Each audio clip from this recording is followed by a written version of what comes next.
Welcome to The Explainer. We're all about breaking down complex sources into something you can really sink your teeth into.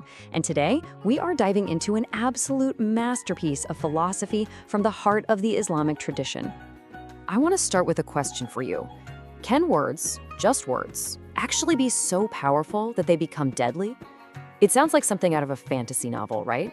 But believe it or not, we're going to start with a pretty dramatic story from over 1,000 years ago that asks this exact question.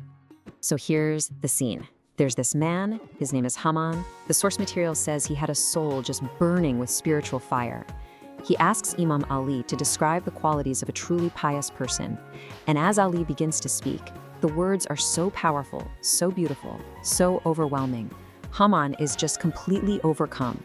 He's driven into this state of pure ecstasy, and then his soul literally leaves his body. He dies, right there, on the spot, from the power of words alone. So where did this killer sermon come from? Well, it wasn't just some random speech. It's from a book called the Nahjul Balagha, which literally translates to the peak of eloquence. I mean, what a title, right? It's this incredible collection of letters, wisdom, and speeches from Imam Ali ibn Abi Talib. It was put together about 1,000 years ago, and to this day, it's seen as an absolute marvel of Arabic literature, really only second to the Quran itself. All right, so let's get into it. To really get a handle on why this book is so powerful, you have to first understand the man behind the words.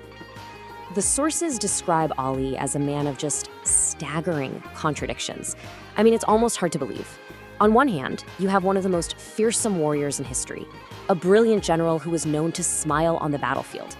But then, on the other hand, you have this deeply spiritual ascetic, a man who would spend all night long in worship, weeping in prayer, someone known for a gentleness so profound it could abash the morning breeze.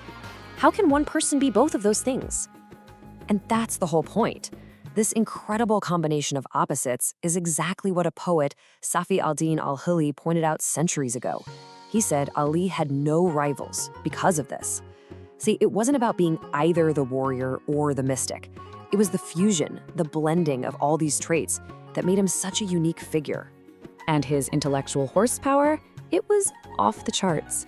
It earned him admiration from people way outside his own faith. I mean, you have a Christian professor, Fuad Afram al-Bustani, who looked at the Nahjul Balagha and called it the work of the greatest thinker of the world. That's some serious praise. Okay, so you have this incredibly complex, multidimensional person.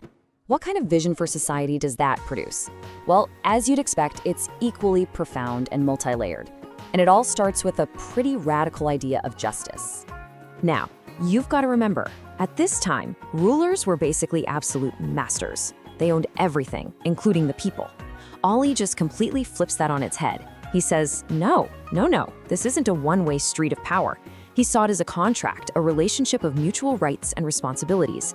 The ruler isn't the owner of the state. He's a trustee, a caretaker, and he's accountable, not just to God, but to the people themselves. And he wasn't quiet about this either. In his letters to his governors, he hammers this point home again and again.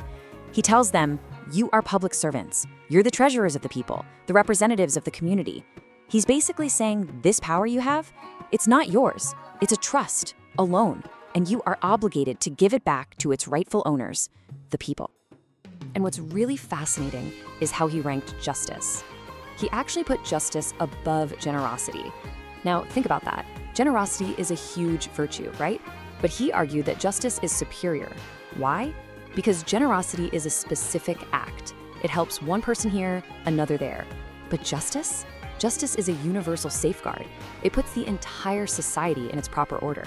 For him, justice was the bedrock, the absolute foundation of a healthy society. And this wasn't just talk. He walked the walk. His own friends came to him and said, look, you need to use some political favors, maybe spread some wealth around to secure your power. It's just how the game is played. You know, standard politician stuff. But he flatly refused.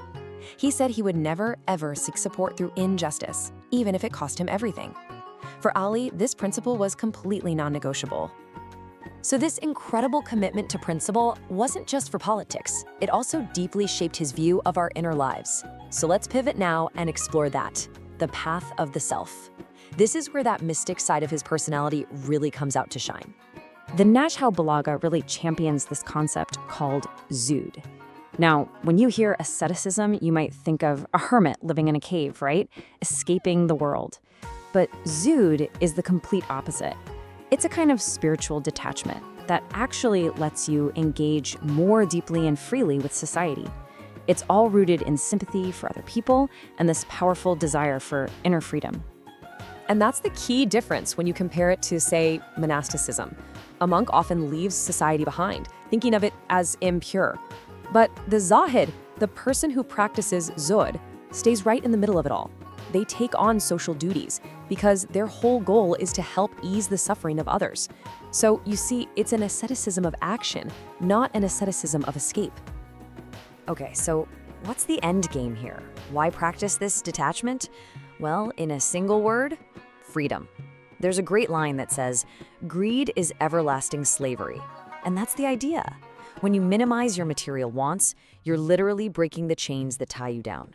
You stop being a slave to your desires, a slave to stuff. And that's when you find real, true inner freedom. And this whole philosophy of freedom, it even extends to the act of worship itself. Ali breaks it down into 3 levels. At the bottom, you have the worship of traitors. These are people who do good things hoping to get a reward, like a business deal for paradise. A step up is the worship of slaves. They obey because they're afraid of being punished. But the highest level, he calls it the worship of freemen. These are the people who worship not because they want something or fear something, but simply out of pure love and gratitude. It's not a transaction, it's a thank you. When you put it all together, this whole inner path, zuhd, the worship of a free man, it's really a toolkit for self-discovery. It's about shaking yourself awake from that sleepwalk of materialism, It's about rescuing yourself from just neglecting your own soul. And when you do that, you finally start to see who you really are. You realize just how small and petty most of our worldly ambitions are, and you connect with something much deeper, something way more authentic at your core. So that brings us to the big question, right? Why are we still talking about this? Why does a 1,000-year-old book from a totally different time and culture still hit so hard today? I think it's because the core messages are just completely timeless. They tackle these huge, universal human questions that we are still struggling with. Questions like, how do we lead with real justice and integrity? And maybe even more importantly, how do we live a meaningful life? A life that's free from being a slave to stuff? It's a blueprint for both, how to fix the world outside and how to fix the world inside. So if you're going to take away a few key things from our little dive into this book, here they are. First, never underestimate the power of words. They can literally change the world. Second, great leadership isn't simple. It's this complex blend of strength and compassion. Third, real justice isn't flexible. It's non-negotiable, and it always puts the public good over personal gain. And finally, finding yourself. That inner freedom isn't about escaping the world. It's about mastering yourself right in the heart of it.